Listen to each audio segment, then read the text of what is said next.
नमस्कार प्रिय विद्यार्थियों। इस वीडियो से पहले की वीडियो में मैंने हिंदी व्याकरण से संबंधित 35 प्रश्न आपके सामने रखे थे और आपसे ये अपेक्षा की थी कि आप अधिकांश प्रश्नों के उत्तर सही देंगे। तो आपने यकीनन उन प्रश्नों के उत्तर सही दिए होंगे। अब इस वीडियो में मैं आपको उन सभी प्रश्नों की आंसर की उपलब्ध करवा रहा हूँ, उत्तर सहित प्रश्नों की व्याख्या करने जा रहा हूँ। तो इस वीडियो को अंत तक आप जरूर देखें और वीडियो अच्छा लगे तो अपने साथियों तक भी शेयर जरूर करें। तो उसमें प्रश्न नंबर 1 था। देखिए, ये सभी प्रश्न बोर्ड परीक्षा की दृष्टि से महत्वपूर्ण है, व्यवहारिक व्याकरण के हैं।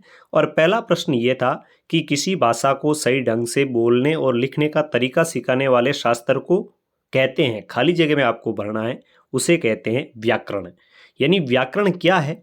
तो व्याकरण किसी भी भाषा को सही ढंग से बोलने और लिखने का तरीका बताता है और ऐसा एक शास्त्र है, उसको अपन कहते हैं व्याकरण।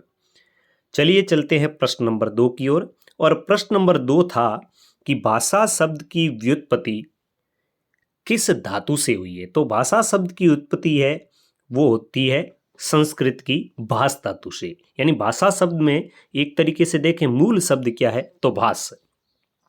इसके बाद प्रश्न नंबर 3, मनुष्य को विचार विनिमय हेतु, विनिमय का अर्थ है विचारों के आदान प्रदान हेतु किसकी आवश्यकता होती है? तो खाली जगह में उत्तर भरा जाएगा भाषा। यानी मनुष्य है वो भाषा के माध्यम से अपने विचारों का आदान प्रदान करता है। इसके बाद प्रश्न नंबर 4, भाषा के मुख्य रूप से भेद होते हैं, कितने भेद होते हैं? तो खाली जगह में आपको लिखना है 2। मतलब एक होती है भाषा लिखित और एक होती है भाषा मौखिक। अब इसका तीसरा रूप भी सामने आता है सांकेतिक। लेकिन अपनी जो पाठ्य पुस्तक है या हिंदी व्याकरण की जो पाठ्य पुस्तक है, जो अपना पाठ्यक्रम है, वह इस रूप को 2 में ही मानता है, तो हमें 2 ही मानने हैं। प्रश्न नंबर 5 था कि प्रांतीय और उप प्रांतीय आधार पर विभाजित भाषा को क्या कहते हैं? प्रांतों के आधार पर, उप प्रांतों के आधार पर विभाजित जो भाषा होती है उसे क्या कहते हैं? तो खाली जगह में अपने को लिखना है उपभाषा। ठीक है। इसके बाद प्रश्न नंबर 6 कि भाषा की लिखित रूप में सबसे छोटी इकाई कौन सी होती है? किस रूप में? लिखित रूप में। तो लिखित रूप में भाषा की सबसे छोटी इकाई होती है वो होती है वर्ण। लेकिन यदि हम भाषा की सबसे छोटी इकाई और अलिखित रूप में बात करें या मौखिक रूप में बात करें तो वह होती है ध्वनि। यानी ध्वनि है वो वर्ण से भी छोटी है, लेकिन ध्वनि है वो मौखिक होती है और वर्ण है वो लिखित है। तो लिखित रूप में सबसे छोटी वर्ण है और मौखिक रूप में या संपूर्ण रूप से देखें हिंदी भाषा की सबसे छोटी या भाषा की सबसे छोटी तो वो है ध्वनि। इसके बाद प्रश्न नंबर 7 की बात करें हम, तो सार्थक शब्दों के समूह को क्या कहते हैं? तो सार्थक शब्दों के समूह को वाक्य कहते हैं। ठीक है। और वर्णों का जो सार्थक मेल होता है उसे अपन कहते हैं शब्द। वर्णों का सार्थक मेल है उसे बनेगा शब्द, लेकिन सार्थक शब्दों के मेल से जो बनता है उसे अपन कहते हैं वाक्य। ठीक है। प्रश्न नंबर 8, व्याकरण के प्रमुख अंगों की संख्या होती है। तो व्याकरण के प्रमुख अंगों की संख्या होती है 4।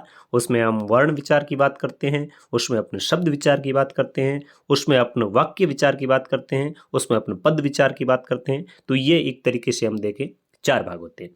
प्रश्न नंबर 9, लिखित ध्वनि संकेतों और चिन्हों को, किसी भाषा के वर्णों का जो लिखित ध्वनि संकेत है यानी ध्वनि है उनको संकेतों में बांधना, उनको चिन्हों में बांधना क्या कहलाता है? तो वह होती है लिपि। प्रश्न नंबर 10वां, हिंदी भाषा की लिपि कौन सी है? तो हिंदी भाषा की लिपि देवनागरी है। इसके बाद प्रश्न नंबर 11 था, बहुत ही महत्वपूर्ण प्रश्न है कि हिंदी भाषा के अतिरिक्त और किस भाषा की लिपि है वो देवनागरी है? तो हम कह सकते हैं संस्कृत की है, जो अपने मराठी है या और कोई क्षेत्रीय बोलियां उनकी भी लिपि देवनागरी हो सकती है। लेकिन नेपाली भाषा है इसकी भी लिपि कौन सी है? देवनागरी है। ये अपने को ध्यान रखना है, हिंदी के अलावा नेपाली भाषा की लिपि भी देवनागरी है। अब प्रश्न नंबर 12वां था, भाषा का जो स्थानीय रूप होता है उसे क्या कहा जाता है? तो भाषा के स्थानीय रूप को कहा जाता है बोली, और बोली है वो एक सीमित दायरे में प्रयुक्त की जाती है। प्रश्न नंबर 13, किसी भाषा को स्थिर बनाने के लिए, मानक बनाने के लिए, उससे शुद्ध रूप प्रदान करने के लिए किसकी आवश्यकता होती है? तो हमेशा वहां पर आवश्यकता होती है लिपि की। प्रश्न नंबर 14 था, शब्द शक्तियां कितने प्रकार की होती है? तो शब्द शक्ति 3 प्रकार की होती है, अभिधा, लक्षणा और व्यंजना। इसके बाद प्रश्न नंबर 15वां था कि मुख्यार्थ या वाच्यार्थ का बोध कराने वाली शब्द शक्ति को क्या कहते हैं? तो इसको अभिधा कहते हैं। इसको आप मुख्या भी कह सकते हैं। देखिए, अभिधा यानी मुख्य अर्थ को प्रतिपादित करती है, ये वाच्यार्थ को प्रतिपादित करती है, यानी इसका जो शब्दकोशीय अर्थ होता है उसी को ये प्रकट करती है, तो वह होती है अभिधा शब्द शक्ति। इसके बाद है प्रश्न नंबर 16वां, राजस्थान जाग उठा वाक्य में शब्द शक्ति कौन सी है? तो यहाँ पे राजस्थान जाग उठा, यहाँ पे लक्षणा शब्द शक्ति है। कौन सी? लक्षणा, और लक्षणा में भी रूढ़ी लक्षणा। ठीक है।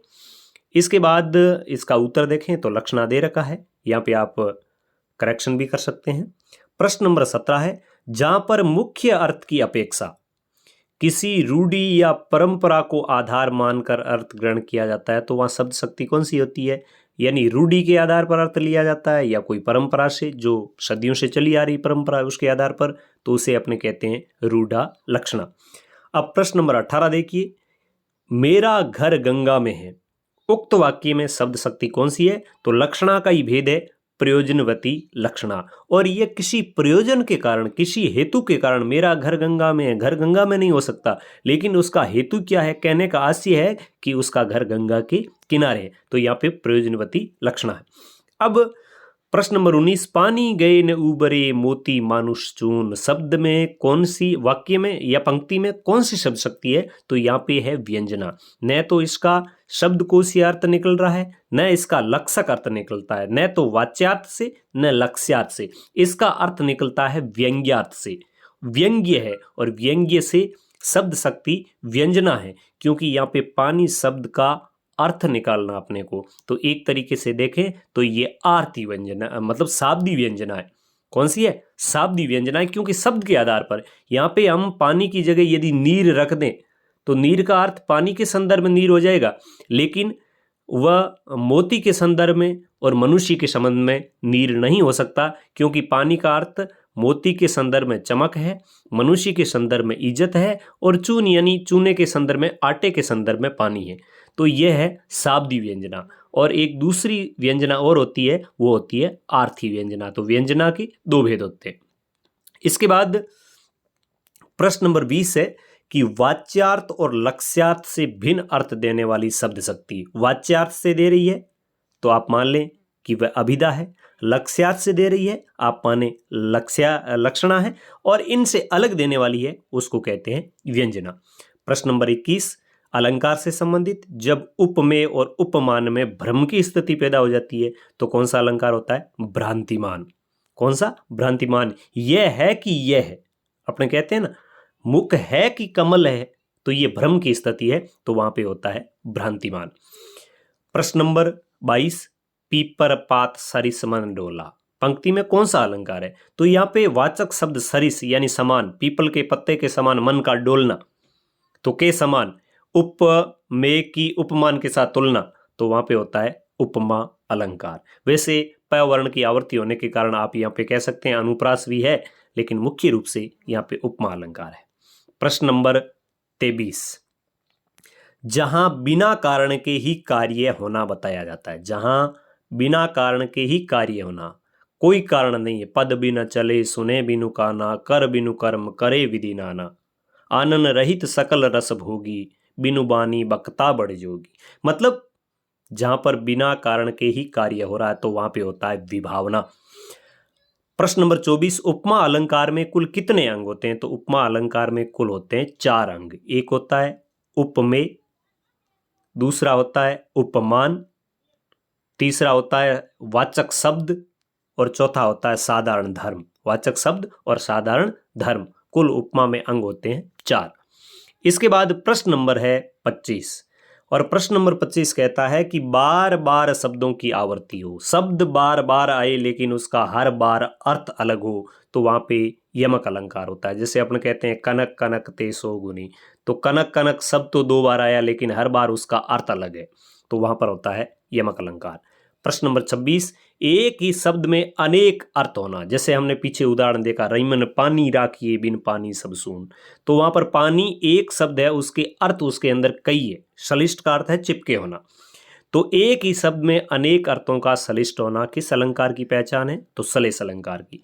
प्रश्न नंबर 27, उपमेय में उपमान की संभावना, यानी संभावना मथो उत्प्रेक्षा।